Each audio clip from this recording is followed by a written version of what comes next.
여러분 안녕하세요. 장애인 운전재활센터입니다. 운전면허 학과시험 대비 동영상 강의 벌써 10차시 강의가 되었네요. 오늘은 비보호 좌회전과 긴급 자동차와 관련된 문제를 풀어보도록 하겠습니다. 첫 번째 비보호 좌회전입니다. 말 자체가 조금 어려운데 일단 표시가 이렇게 되어 있습니다. 비보호 좌회전. 보통 실제에 가면 이 비보호 좌회전 표시가 이렇게 표시가 되어 있습니다. 이 비보호 좌회전 신호를 쉽게 얘기하면 좌회전 신호가 없다는 얘기입니다. 그럼 어떻게 좌회전을 하느냐? 두 가지 조건입니다. 첫 번째, 전방의 신호는 녹색 신호여야 됩니다. 녹색 신호. 두 번째, 반대편에서 직진하는 차량의 통행을 방해하면 안 됩니다. 반대편에서 직진하는 차. 그러니까, 요게 중앙선을 기점으로 해서, 제가 가고자 하는데, 이 앞에 신호가 녹색이면, 전방 신호가 녹색이 되면, 이 반대편에서 오는 차 신호도 녹색입니다. 왜냐하면 좌회전 신호가 없기 때문에. 그러면 제가 좌회전을 하고자 할 때, 첫 번째, 녹색이다. 두 번째 조건, 반대편에서 직진하는 차의 통행을 방해하지 않을 그 조건 하에서 이렇게 좌회전을 하시는 게 비보호 좌회전이라고 보시면 됩니다. 두 가지 조건을 다 지키셔야 되는 좌회전이 이 비보호 좌회전입니다. 이제 직접 문제를 한번 볼게요. 328번입니다. 비보호 좌회전 교차로에서 좌회전하고자 할 때 가장 큰 위험, 비보호 좌회전입니다. 그냥 일반 좌회전이 아니라, 그래서 반대편 도로에서 정차 중인 승용차, 정차, 서 있는 자동차, 크게 위협적이지 않습니다. 반대편에서 속도를 높여 직진하는 이륜차, 속도를 높여 직진하는 이륜차.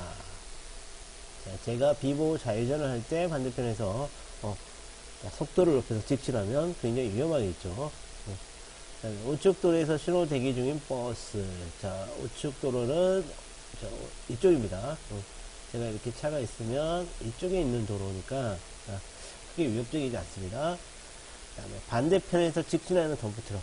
역시 직진이죠. 덤프트럭이든 이륜차든 자전거든 반대편에서 직진하는 차가 비보호 좌회전 차에게는 위협이 됩니다. 위험이 됩니다. 그래서 2번과 4번이 정답입니다. 329번입니다. 올바른 운전 방법으로 맞는 거.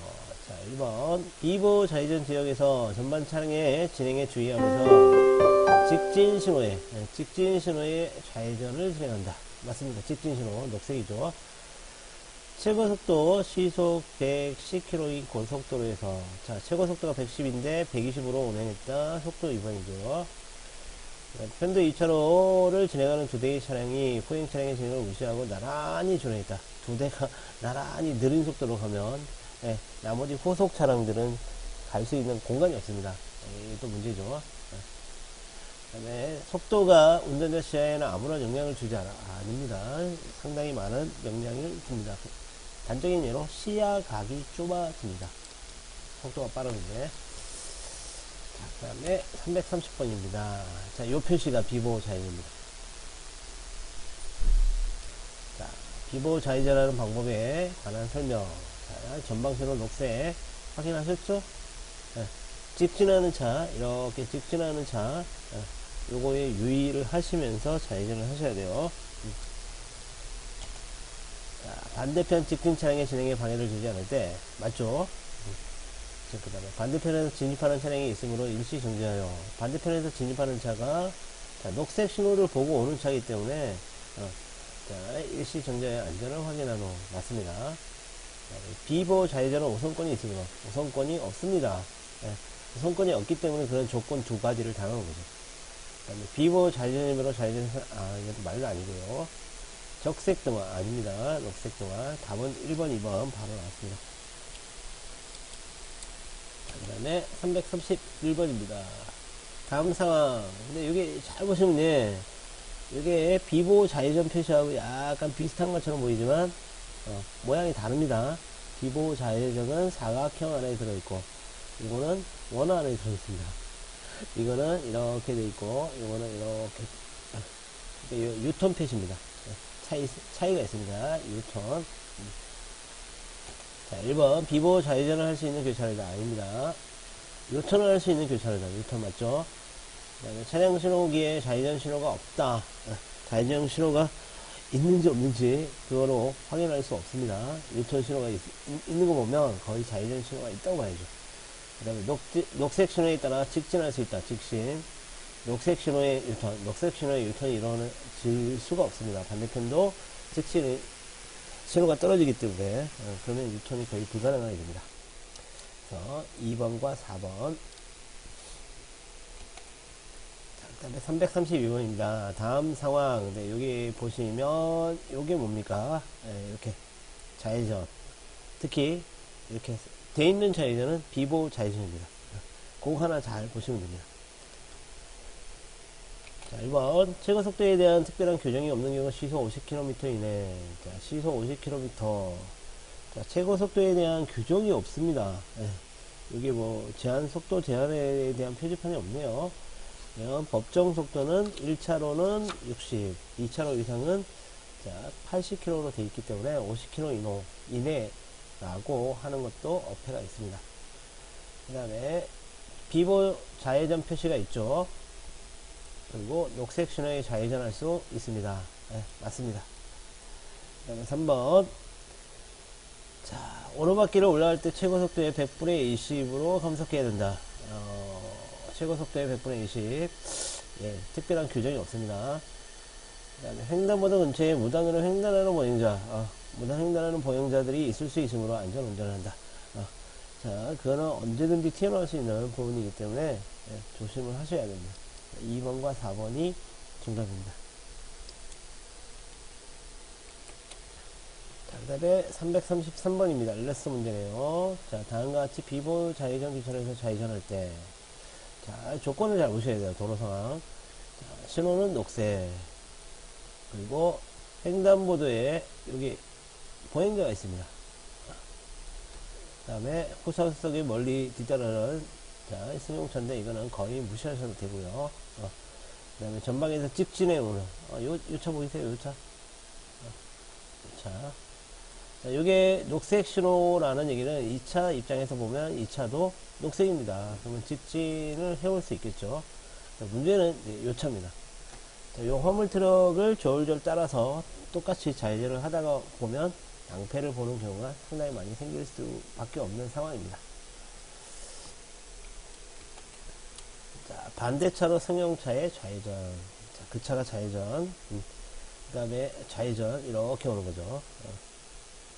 그 다음에 뒤따르는 승용차와의 추돌. 뒤따르는 차는 거의 신경 안 쓰셔도 됩니다. 그 다음에 보행자 보호를 위한 화물차의 횡단보도 일시정지. 화물차 앞에 따라가는데 횡단보도, 왼쪽에 횡단보도 있었죠? 좌측 횡단보도에 보행자 있으니까 당연히 화물차는 쓸 수밖에 없습니다.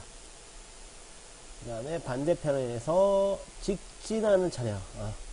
자, 이 화물차는 멀리서 보니까 지나갈 수 있겠구나 판단해가지고 비보 좌회전을 했는데 저는 화물차에 의해서 그 거리감을 알 수가 없습니다. 근데 화물차를 따라가다 보면 화물차는 통과됐지만 저는 그 차와 충돌할 수 있는 위험이 생길 수 있습니다. 그러니까 제 눈으로 직접 하기 전에 다른 차가 갔다고 같이 따라가는 운전은 상당히 무모하겠죠.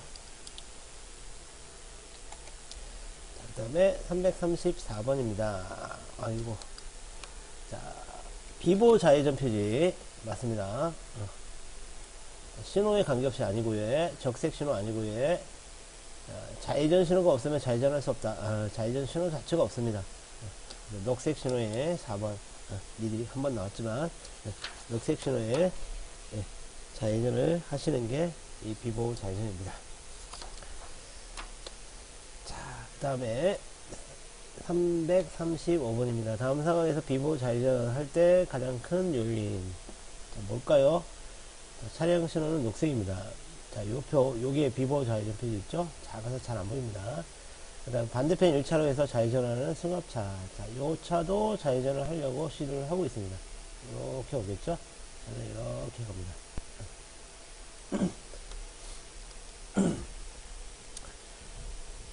자, 1번 반대편 2차로에서 보이지 않는 차량이 빠르게 직진해 올 수 있다. 자, 비보 좌회전할 때는 직진 차량에 주의를 하셔야 됩니다. 그러니까 첫 번째는 조심해야 되는 부분이 있죠. 그 다음에 승합차 뒤에 차량이 정지되어 있을 수 있다. 정지된 차는 크게 위협적이지 않습니다. 그 다음에 좌측 횡단보도로 보행자가 횡단할 수 있다. 왼쪽에 횡단보도 보이시나요? 좌측에 예. 이 부분에 횡단보도에 사람이 있었습니다. 그러니까 충분히 예상해 볼 수 있는 부분입니다. 그래서 1번과 3번이 정답입니다. 자, 그 다음에 긴급 자동차 문제로 넘어가겠습니다. 자, 긴급 자동차가 과연 뭘까요? 자, 여기 보면 자, 다음의 자동차로서 본래의 긴급한 용도, 본래의 목적에 사용되는 자동차입니다. 본래의 목적. 그러니까 소방차인데 불 끄러 가는 건 본래의 목적이죠. 주차장에 차대로 가는 거는 본래의 목적이 아닙니다. 자, 여기 정하면 소방차, 구급차, 혈액 공급차량, 그다음에 대통령령으로 정하는 자동차. 그 다음에 긴급자동차의 준수사항이 있습니다. 꼭 지켜야 됩니다. 일단 안전기준에 정한 긴급자동차의 구조를 갖추고 있어야 되고요. 그 다음에 사이렌, 경광등, 번쩍번쩍 하는 거, 이런 것들을 자 켜야 됩니다. 그리고 긴급자동차로 보는 자동차는 전조등, 비상등, 그 다음에 적절한 방법으로 긴급한 목적으로 운행되고 있음을 표시해야 됩니다. 긴급한 목적. 자, 비상 전멸등. 긴급 자동차에 대한 피항입니다. 교차로나 그 부분에서 긴급 자동차가 접근하는 경우, 교차로 안에서 접근하면 그 자리에서 바로 서시면 안 됩니다. 그래서 교차로를 피하여, 교차로를 벗어나서 도로의 우측 가장자리에 자, 정지를 하셔야 됩니다. 근데 여기 보니까 일방통행이에요. 그러면 우측에 피하는 것보다는 좌측으로 피하는 게 좋을 때는 좌측으로 피해도 됩니다. 그 다음에 우측 가장자리, 교차로 외의 곳에 긴급자동차처럼 접근할 때는 우측 가장자리로 피하여 진로를 양보하는 게 맞죠. 자, 336번입니다. 자, 운전자가 도로를 주행 중에 있다. 근데 긴급자동차가 접근하고 있습니다. 어떻게 해야 될까요? 자, 법정 속도 이내에서 긴급자동차를 피하여 주행한다. 피하여. 네. 그 다음에 우측 가장자리로 피하여 조금 더 낫죠. 양보함이 원칙이다. 그 다음에 뭐 특별한 조치가 없이 주행한다. 이거 말이 아니고요. 좌측 가장자리 말도 안 됩니다. 그래서 2번이 정답입니다. 그 다음에 337번입니다. 자, 긴급 자동차는 구조를 갖추고 사이렌을 올리거나 경광등을 켜서 긴급한 용무를 수행 중임을 알려야 됩니다. 긴급한 용무. 자, 이러한 조치를 취하지 않아도 되는 것들이 있습니다. 자, 요거는 일단은 답은 4번이고요. 그 밖에 이제 뭐 속도 위반 단속용 경찰 자동차 외에 주로 경호 업무 수행에 해당되는 목적으로 쓰는 긴급 자동차, 이런 자동차는 경광등을 취하지 않습니다. 자, 규정에 그렇게 나와 있다고 합니다. 그 다음에 338번입니다. 자, 일반 자동차가 생명이 위독한 환자를 이송 중인, 이런 경우 저희가 뭐 생각을 해볼 수 있죠. 새벽에 갑자기 가족 중에 누가 아팠다. 어떻게 해야 되죠? 자, 이럴 때는 자, 역시 전조등과 비상등을 켜고 긴급한 상황임을 다른 차들에게 알려주고 운행을 하셔야 됩니다. 다른 것들은 읽어보시면 말이 되지 않습니다. 긴급 상황과 어울리지 않죠. 네, 339번입니다. 긴급 자동차로 볼 수 있는 것 두 가지. 자, 긴급 자동차는 소방차라고 무조건 긴급 자동차 아니죠. 본래의 목적. 그래서 1번에 보면 고장 수리 아닙니다. 그 다음에 응급 환자를 수송한 거. 이거 맞죠? 그 다음에 공무를 수행 중인 자동차. 그럼 공무원이 타는 차는 공무를 수행 중인 자동차인데, 이거를 전부 다 긴급 자동차로 하면 문제가 되겠죠. 그 다음에 전파 감시 업무. 역시 맞습니다. 2번과 4번이 정답입니다. 그 다음에 340번입니다. 본래 용도, 화동차, 소방차 같으면 불 끄라는 거. 긴급 자동차 운전자가 할 수 있는 거 두 가지. 자, 첫 번째, 불 끄러 갔는데 교통사고를 일으켰어요. 사상자 보호 조치 없이. 일단 불 끄는 게 목적이다. 사람이 죽든 말든 이렇게 계속 운행하면 안 되겠죠. 이건 말도 아닙니다. 생명이 위급한 환자를 이송하는 긴급 자동차에 한해서 고속도로에서 역주행이 가능하다. 자, 고속도로에서는 아무리 긴급 자동차라 하더라도 역주행하면 문제가 되겠죠. 그 다음에 긴급 수혈 혈액을 확보를 하기 위해서 전화를 썼습니다. 휴대전화. 가능합니다. 그 다음에 버스 전용 차로를 주행할 수 있다. 긴급한 상황이니까요. 그래서 3번과 4번이 정답입니다. 자, 그 다음에 341번입니다. 본래 용도로 운행되고 있는 긴급 자동차 운전자가 할 수 없는 거 두 가지입니다. 자석 안전띠 미착용. 긴급 상황이니까. 음주운전. 아무리 긴급 상황이라도 술 마시고 운전하면 될까요? 그 다음에 부득이한 경우에 한해서 도로의 좌측 부분. 그 다음에 적색 신호 시 교통의 안전에 주의하지 않는 통행. 자, 안전에 주의하지 않는다는 부분이 문제가 됩니다. 신호에 해당되는 부분에 구애받지 않게 통행할 수도 있겠지만, 안전에 주의하지 않는다는 표현은 문제가 됩니다. 그래서 사고를 일으키면, 그 긴급 자동차도 역시 문제가 됩니다. 2번과 4번입니다. 그 다음에 240입니다. 42번. 긴급 자동차의 우선 통행을 위해 일반 자동차 운전자의 준수사항으로 만든 거. 교차로 부근에서 긴급 자동차가 접근할 때, 교차로 부근입니다. 교차로의 우측 가장자리. 교차로의 우측 가장자리는 오른쪽 우측 도로가 될 수도 있습니다. 그러니까 문제가 됩니다. 그 다음에 일방으로 된 도로에서는 부득이한 경우 좌측 가장자리를 피할 수 있습니다. 일방이니까. 그 다음에 빠른 속도로 좌측으로 피해야 됩니다. 좌측 아닙니다. 그 다음에 들리면 바로 그 자리에서 정지.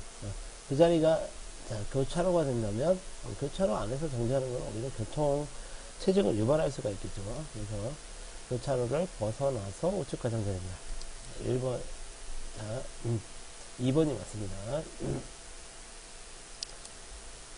자, 이상으로 10차시 강의를 마치겠습니다. 오늘 강의가 좀 짧았죠? 네, 수고하셨습니다.